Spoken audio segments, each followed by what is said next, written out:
रमजान ईद उत्सवात साजरी, मुस्लिम बांधवाकडून नमाज अदा, एकमेकांना शुभेच्छा।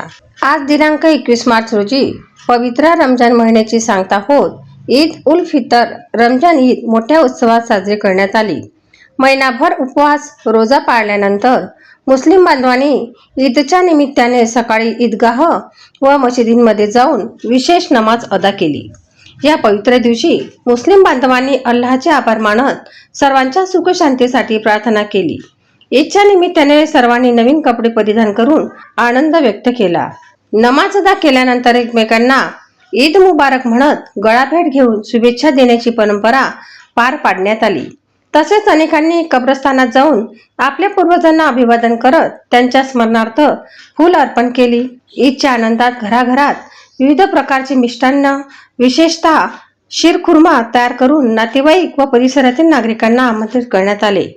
या प्रसंगी काँग्रेस पक्षाचे तालुका प्रमुख ज्ञानेश्वर शेजोळे, शहर प्रमुख कैलास बापू देशमुख, नगराध्यक्ष प्रकाश शेगुकर, नगरसेवक आनंद कुमार अग्रवाल आदी मान्यवर व कार्यकर्ते उपस्थित होते। ईदच्या या पवित्र सणानिमित्त समाजात बंधुता, प्रेम आणि सद्भावनेचा संदेश देण्यात आला। युवा क्रांती न्यूज साठी डी ललित शेगाव।